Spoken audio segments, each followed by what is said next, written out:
over the years, y'all, I've made and put up tons of cream corn. I love Silver Queen corn creamed. It is so heavenly, and that's what we serve at our restaurants. And people just love it. And it's worth the work. Well, I got a recipe from a friend or a fan, whatever y'all want to be called, out there. I like to refer to y'all as friends. And this has been sent to me by Joan Gibson. And she said her late mother grew up in Grafton, West Virginia, and spent the rest of her life in Morgantown, West Virginia. And the family had a farm, and there was 3 children, and so that was 5 of them. And Joan says, although I now own the home on 5 acres, an old farm which my parents bought in 1937, 10 years before I was born, I do not raise corn. We can get great corn brought in from Preston County, just right next door in the late summer. And she says this recipe is best when the corn is older. She said Mother had a corn creaming gadget to open the kernels, and then we would scrape them. And we always went over the cob with the back of a knife to get every bit out. And she said I attached a photo of the setup. So, Joan, you're so thoughtful. I, too, have a contraption for cutting corn off.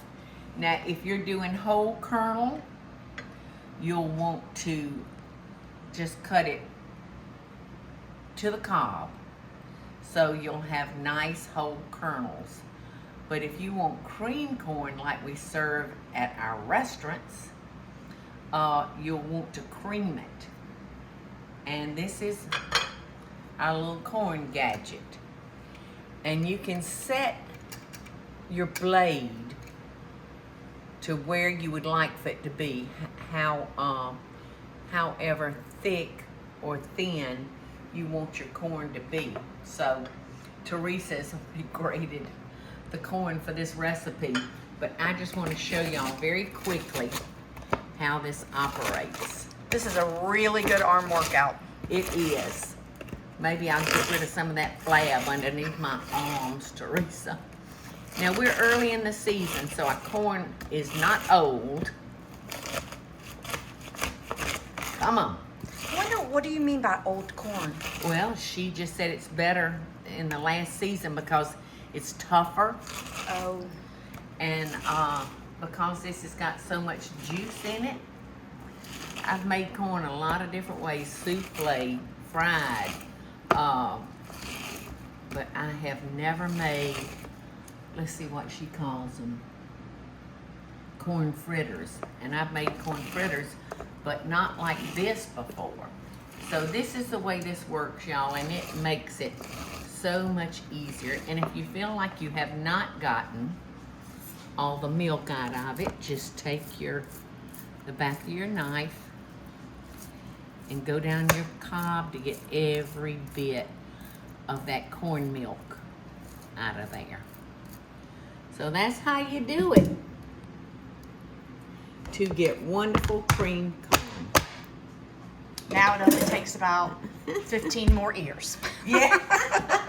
Oh gosh, I remember during the summer, my grandmama Paula and I would put up corn, and oh my gosh, it was the hardest of all of our vegetables. So Joan said that her mother cooked her corn fritters in a cast iron skillet, so I'm gonna do the same thing if I can pick it up. And I am going to start this to heat. I want to make sure it's nice and hot. And I know y'all might not can hear me with me talking into the refrigerator, but Joan said her mother used bacon grease to fry hers in, and it just so happens that I got some bacon grease. So, but I am gonna spray my pan, so hopefully they won't stick. And I think I'm gonna use using olive oil. So, I'm going to give that pan a spray using olive oil since I'm going to fry it in bacon fat. So, I'm gonna show them the bacon. you know, I just can't believe this recipe, Joan. I hope I can do it justice because there's no flour in these corn fritters. There is salt, pepper, and eggs.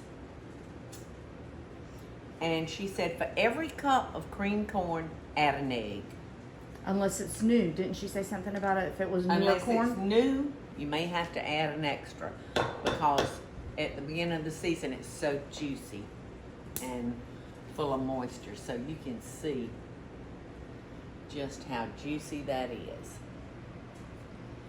And you know what? I think, Teresa, my eyes ain't that great, but it's a little bit more than 3 cups. So I'm gonna go ahead and add this. So we'll put 4 eggs. How's that? That should work pretty good. So, this is so good. So sweet. And she said her mother always added a little bit of sugar. But Joan said with the different varieties of corn these days, she doesn't add the sugar. Just salt and a little pepper. And now, let me see. I've got right at 4 cups. So I feel good about adding, you know, that 1 more egg. Like I said, I hope I do this justice, Joan. I guess if you didn't have enough egg in it, you could cook, you know, your first round, and then if you needed to add. I don't know. We'll see, Teresa. You know, some things work out great. I love Some adventures. We are having an adventure in the kitchen. Yes. I mean, this is straight a corn fritter. Mm-hmm. There's corn. Oops. Get back in that bowl. And she said, with the leftover corn fritters, her mother used to use the leftovers for a sandwich. She'd make her a sandwich using the corn fritters.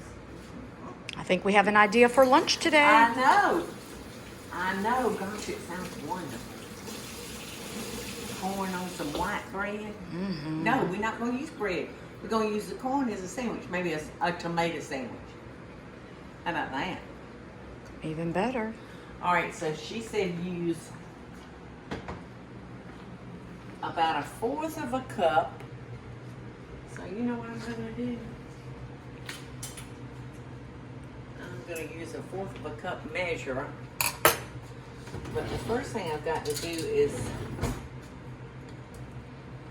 get us some bacon fat in there. I gave another look at this over by the stove, y'all, and it looks so thin. So I've decided that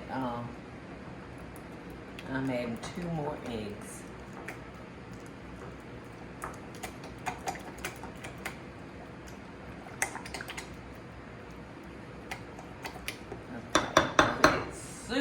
Super thin. Okay, Joan, cross your fingers for me.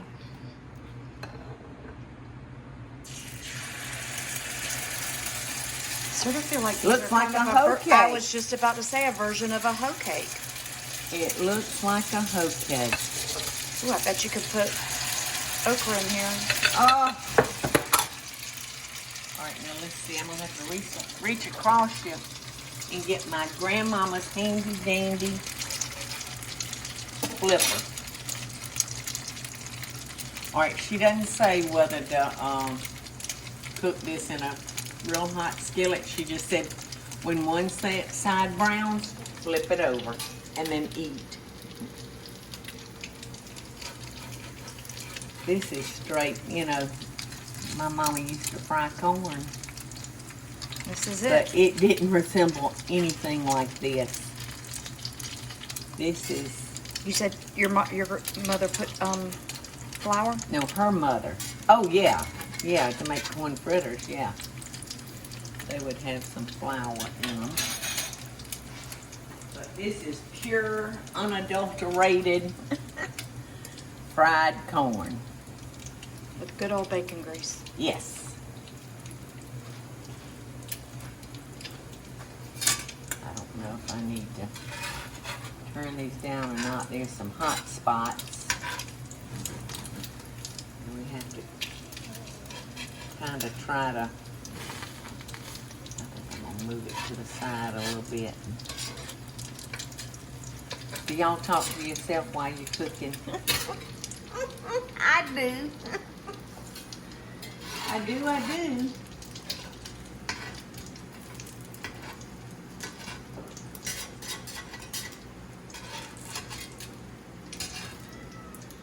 You can see it gets done quicker towards the center of our pan. Okay, come on. Come on, little sister corn.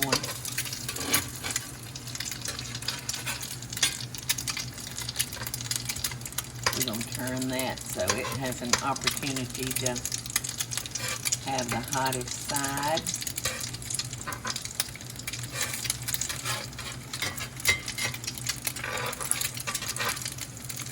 I just like how you're digging into it to get it to move, because I would have Yeah. thought doing that would have made them break up. Well, you that just would make have me a to nervous do it wreck. gentle, you know, a nice, slow, gentle hand.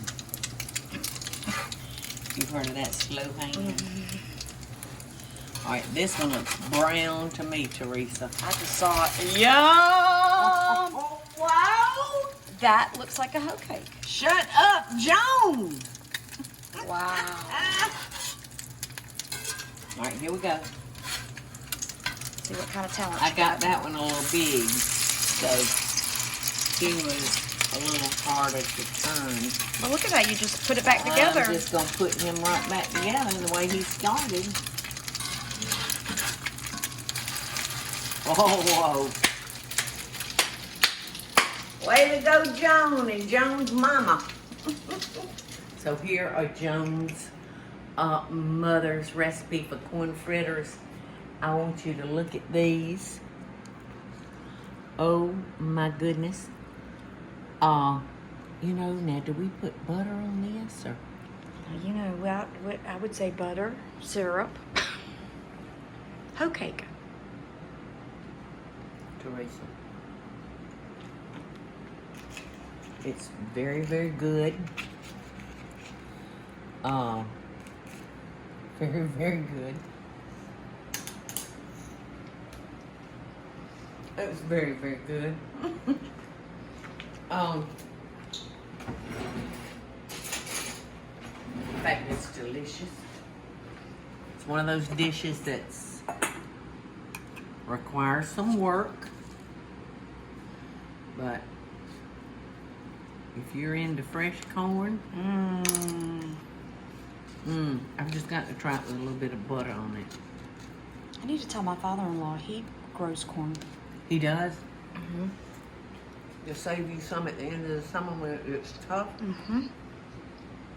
And if that were the case, it wouldn't be this thick. Okay. I mean, this thin. It would be thicker. So, I hope when Joan sees this, she'll be able to tell me it looks right or it doesn't look right.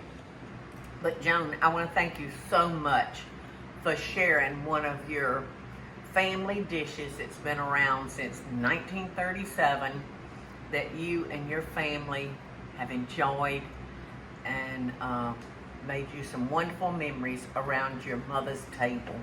So thank you very, very much for sending us Eleanor's recipe for corn fritters. And please, if you watch this, let me know now. Let me know if this is too thin.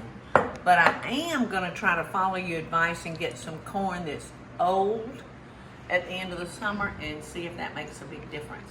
Because it's very thin and very delicious. Love and best dishes, y'all. Hey y'all, it's Paula Deen. Now, if you enjoyed this video, be sure to like it and click the subscribe button as well as the notification bell to be alerted when I post a video. Love and best dishes, y'all.